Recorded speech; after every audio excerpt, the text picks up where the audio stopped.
महाराष्ट्र की सियासत हमेशा चर्चा में रहती है। इस वक्त भी राष्ट्रवादी कांग्रेस पार्टी यानी एनसीपी में चाचा और भतीजे यानी शरद पवार और अजीत पवार के बीच गजब का सियासी खेल खेला जा रहा है।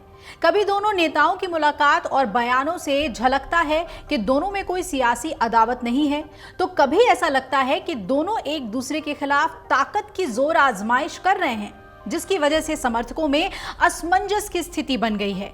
शुक्रवार को शरद पवार ने अजीत पवार के समर्थकों के गढ़ कोल्हापुर में बागी भतीजे के खिलाफ बड़ा हमला बोला। उन्होंने अजीत पवार को निशाने पर लेते हुए कहा कि उन्हें पार्टी में लौटने का दूसरा मौका नहीं मिलेगा। शरद पवार के इस बयान के बाद अजीत पवार ने उनके अगले ही दिन यानी शनिवार को अपने विधानसभा क्षेत्र और शरद पवार का सियासी गढ़ रहे बारामती में एक बड़ा शक्ति प्रदर्शन किया। आपको बता दें कि चाचा संग सियासी रास्ते अलग करने और शिवसेना भाजपा गठबंधन सरकार में उप मुख्यमंत्री बनने के बाद अजीत पवार पहली बार बारामती दौरे पर पहुंचे थे, जहां समर्थकों ने उनका भव्य स्वागत भी किया। उन पर फूलों की वर्षा की गई और उन्हें बड़ी माला पहनाई गई।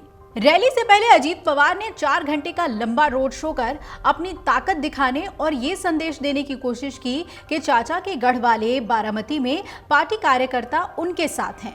इस दौरान अजीत पवार के साथ पत्नी सुनेत्रा और बेटे पार्थ भी मौजूद रहे।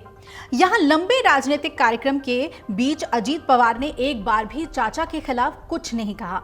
हालांकि उन्होंने अपने समर्थकों को उनके कार्यों के बारे में समझाने की कोशिश की। इस दौरान उन्होंने कहा कि कभी कभी विकास के लिए अजीब फैसले लेने पड़ते हैं। उन्होंने आगे कहा कि जहां भावनाएं होती हैं वहां विश्वास भी होता है, लेकिन कुछ फैसले मजबूरी में लिए जाते हैं। उन्होंने कहा कि लोग हमारी आलोचना करेंगे, लेकिन युवा पीढ़ी जानती है कि ये कदम सिर्फ बारामती वालों के लिए उठाए गए हैं।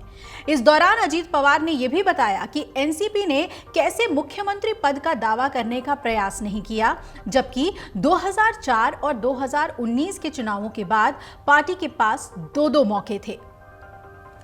अपनी पिछली रैलियों में प्रधानमंत्री नरेंद्र मोदी की आलोचना करने वाले अजीत पवार ने अब उनके बारे में बात करके भाजपा के साथ जुड़ने के अपने फैसले को सही ठहराने का प्रयास किया। इस दौरान उन्होंने कहा कि पीएम मोदी असली आदर्श हैं, वो कड़ी मेहनत करते हैं, यहाँ तक कि त्योहारों के दौरान भी वो घर पर नहीं रहते हैं, बल्कि सीमा पर जाकर सैनिकों के साथ त्योहार मनाते हैं। इन सब के बीच एनसीपी के एक नेता ने कहा कि हालिया घटनाएं इस बात का संकेत हैं कि अजीत और शरद पवार दोनों ने इस तथ्य को स्वीकार कर लिया है कि उनके और पार्टी के दोनों गुटों के बीच सुलह संभव नहीं है। उन्होंने कहा कि अजीत पवार ने इस बारे में सीधे तौर पर बात नहीं की है, लेकिन शरद पवार ने पिछले 2 दिनों में ये स्पष्ट कर दिया है। एनसीपी नेता ने कहा कि ये उन सवालों के बाद आया है जो उनके बीच बैठकों और उनके संभावित पुनर्मिलन के बारे में संदेश के संबंध में उठाए गए थे। दोनों गुटों ने स्थिति साफ कर दी है और इस बात पर जोर दिया है कि वो एक दूसरे के खिलाफ चुनाव लड़ेंगे। आपको बता दें कि शुक्रवार को कोल्हापुर में अपनी रैली में शरद पवार ने कहा था कि अजीत पवार को अपनी गलती सुधारने का दोबारा मौका नहीं मिलेगा। इसके बाद शनिवार को शहर में एक प्रेस कॉन्फ्रेंस में उन्होंने कहा कि नेताओं, विधायकों या कुछ लोगों के समूह का मतलब पार्टी नहीं होता है। उन्होंने कहा था कि मैं पार्टी का राष्ट्रीय नेता हूं और जयंत पाटिल हमारे राज्य के नेता हैं।